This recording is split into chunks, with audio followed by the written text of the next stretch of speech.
महंगे फोन जो हैं उनके ऊपर ड्यूटी लगाई है। टोबैको के ऊपर टैक्सेशन इंक्रीज कर रहे हैं, नॉन कैश ट्रांजैक्शंस है वापस 0.6 पे लेकर जा रहे हैं। 1800 सीसी और उससे बड़ी गाड़ी के ऊपर फेडरल एक्साइज ड्यूटी है जी वो 10%, उसको हम बढ़ा के 20% कर रहे हैं। जो इंपोर्टेड खाने की चीजें आती हैं टैक्स इनसे जरूर हम ज्यादा लेंगे। मुआशी दलदल से निकलने के लिए कप्तान की हुकूमत का पहला प्लान, महंगे मोबाइल फोन पर महंगाई के सिग्नल, 1800 सीसी से ऊपर वाली गाड़ियों पर टैक्स का लोड 10 से बढ़ाकर 20% कर दिया गया। सिगरेट पर मजीद ड्यूटी लगेगी। नॉन फाइलर्स के लिए नई गाड़ी और जायदाद खरीदने पर पाबंदी खत्म। फाइनेंस तरमीमी बिल कौमी असेंबली में पेश। हम ये पीडीएल के अंदर जो इजाफा हम वो नहीं करेंगे। जो कम से कम पेंशन की जो मद है उसमें 10% का फौरी तौर पर इजाफा किया जा रहा है जी। वज़ीरा, वज़ीर आज़म और गवर्नर भी अब टैक्स देंगे। वज़ीर पेट्रोलियम लेवी पर इजाफा वापस लेने का ऐलान। मिनी बजट में पेंशन कम से कम 10,000 रुपए मुकर्रर करने की तजवीज़। बैंक ट्रांजैक्शन पर नॉन फाइलर के लिए टैक्स रेट 6.6%। मजदूरों के लिए 8,276 घर तामीर किए जाएंगे।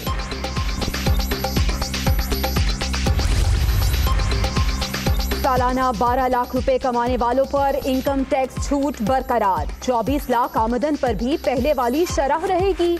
24 लाख से ऊपर सैलरी वाले तैयार हो जाएं, 5% के बजाय 20% टैक्स भरना होगा। एक्सपोर्ट इंडस्ट्री के लिए 82 मसनूआत पर ड्यूटी खत्म करने की तजवीज़। तरक्याती मंसूबों के लिए 725 अरब रुपए मुख्तस। कराची में प्रोजेक्ट्स के लिए 50 अरब इजाफी दिए जाएंगे। किसानों को रिलीफ देने का दावा।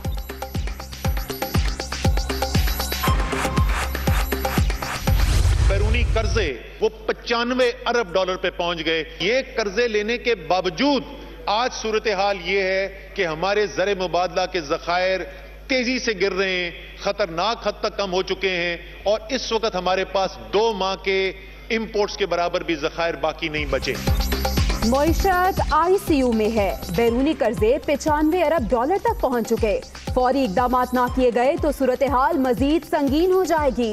हुकूमती मुस्बत पॉलिसीज के नताइज आने में वक्त लगेगा। बजट पेश करने के बाद वजीर खजाना असद उमर की न्यूज कॉन्फ्रेंस।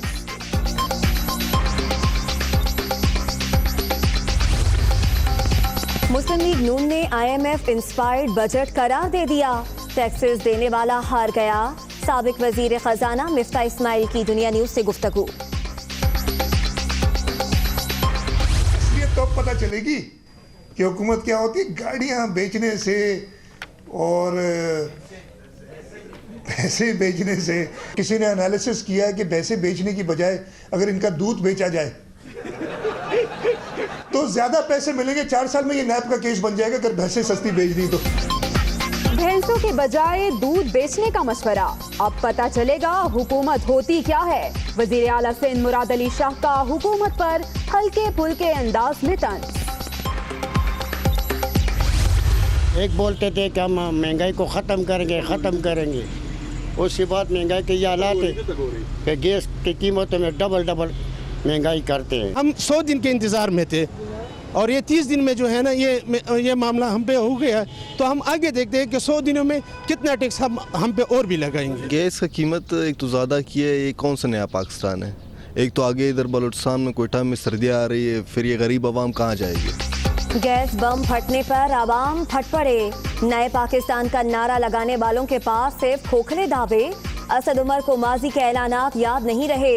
हमजा शहबाज की भी कड़ी तनकीद।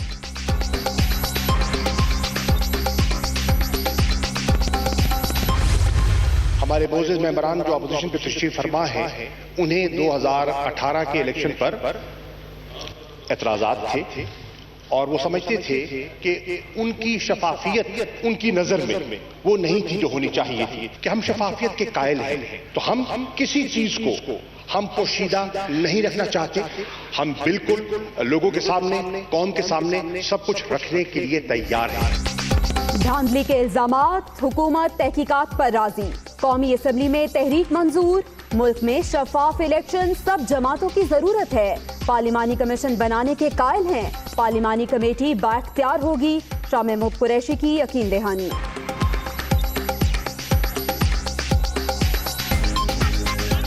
I want want to raise my voice in support of the demand that there should be equal members on both sides, number one.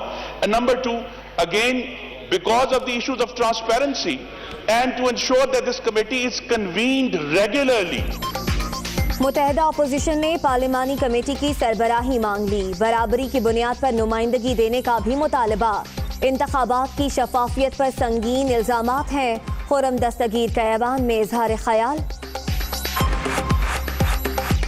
इंसानों के लिए क्या है, और मैं अख्तर महमूद साहब से स्पेसिफिकली बात कर रहा हूं, जो यहां बच्चे पैदा हुए हैं, बड़े हो गए हैं, उनके अपने बच्चे हैं, उनके लिए आपने क्या करना है? आपको इंटरनेशनल कन्वेंशंस हैं कि आप रेफ्यूजीज को जबरदस्ती भी भेज नहीं सकते।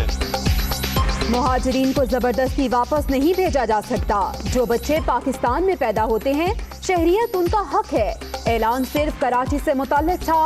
वजीर आजम इमरान खान की वजाहत। अरकान पार्लियामेंट से तजावीज भी मांग ली।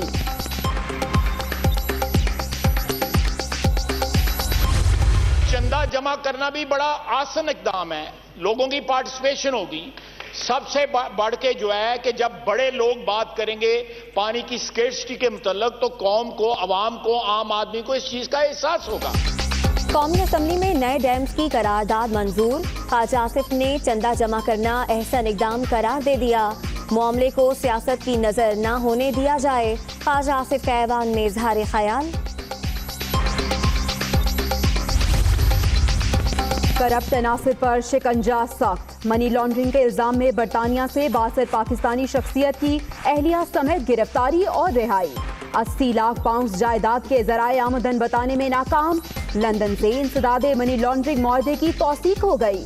असासे जब्त हुए तो कल इनके लिए दरख्वास्त करेंगे। वजीर आजम के मुशीर शहजाद अकबर का ऐलान।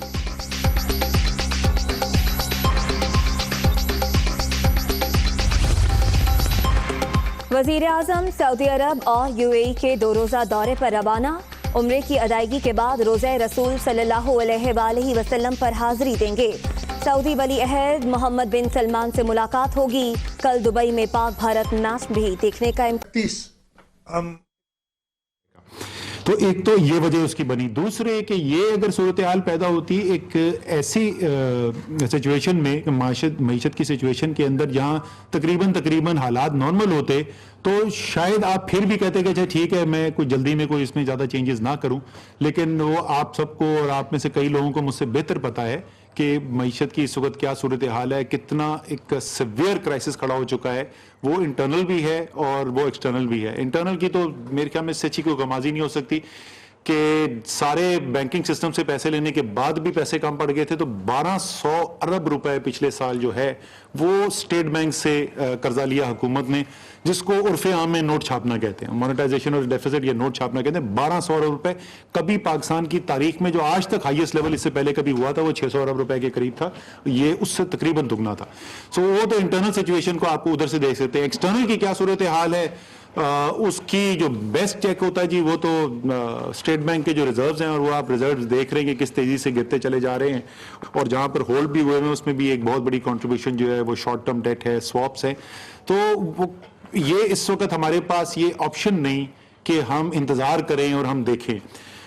हम बहुत सारे मेजर जो है वो ले भी रहे हैं गवर्नेंस इंप्रूव करने के, बिजली के निज़ाम के अंदर, गैस के निज़ाम के अंदर, और ओवरऑल FPR रिफॉर्म्स का एक पूरा मजबूत प्लान बन रहा है।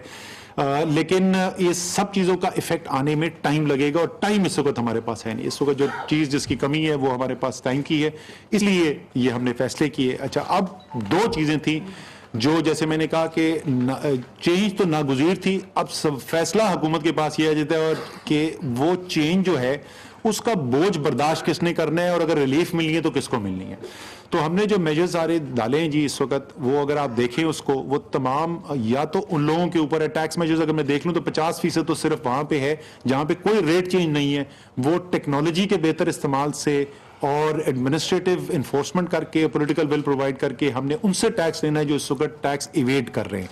باقی جو میجرز ہیں وہ تقریباً نہیں تمام میجرز ایسے تقریباً نہیں 100% باقی میجرز ایسے ہیں جو ان کے اوپر ہیں جو صاحب ثروت ہیں. کچھ جو ہے وہ نان فائلرز کے اوپر ہم نے الگ سے بوجھ ڈالا ہے, لیکن جو فائلرز ہیں ان کے اوپر جو جس کسی میں چاہے وہ مہنگا سیل فون ہے یا وہ کوئی اشیاء خوردونیش ہیں جو مہنگی امپورٹڈ چیزیں وہ کھاتے ہیں, اس قسم کی چیزوں کے اوپر بڑی گاڑیاں ہیں مہنگی گاڑیاں ہیں, تو 100% جو بوجھ ڈالا ہے ہم نے ایڈجسٹمنٹ کا وہ ڈالا ہے صاحب ثروت لوگوں کے اوپر. اور جیسے میں نے کہا کہ ایک بہت بڑا ٹارگٹ جو ہے ہم نے سیٹ کیا ہے کہ ریٹ کے بجائے گورننس امپروو کر کے جو ہم نے کیا اس سے بھی آنا چاہیے. دوسری چیز جو بہت ضروری ہے کہ یہ جیسے میں نے کہا کہ ہمارے پاس اندرونی مسائل بھی ہیں, لیکن جو زیادہ بڑا مسئلہ جو کرائسس اس وقت پاکستان کے لیے بن گیا ہے وہ ہے بیرونی ہماری جو صورتحال ہے. ہماری ایکسپورٹ بڑھ نہیں رہی, امپورٹ بڑھتی چلی جا رہی ہیں, اور نتیجہ کیا نکل رہا ہے کہ وہ جو خسارہ ہے اس کو قرضے لے کے پورا کر رہے ہیں, اور وہ قرضے لے کے ہم اس سچویشن پہ پہنچ گئے ہیں کہ جب یہاں پہ خطرناک حد تک ہماری صورتحال خراب ہو گئی ہے. یہ صورتحال ہے کہ میں نے بجٹ ڈیفیسٹ پہ دیکھوں تو ہم قرضے لے رہے ہیں, صرف قرضے واپس کرنے کے لیے نہیں, قرضوں پہ جو سود ہے اس کی ادائیگی کے لیے ہم قرضے لے رہے ہیں. اسی طریقے سے بیرونی جو ہماری صورتحال ہے 60 ارب سے 95 ارب ڈالر کے اوپر قرضے پہنچ گئے, اور ریزرو پھر بھی اس وقت ہمارے گرتے چلے جا رہے ہیں. تو جب تک ہم اپنے ایکسپورٹر کو اپنے پیر پہ نہیں کھڑا کریں گے, جب تک ہماری ایکسپورٹس واپس نہیں آئیں گی, تو نہ وہ روزگار جو میں نوجوانوں کو ہم چاہتے ہیں کہ فراہم کریں. Hi, it's Sayyeda Shanaz here. Thank you for watching Dunya News. For more videos and updates, don't forget to click the subscribe button. Keep watching Dunya News.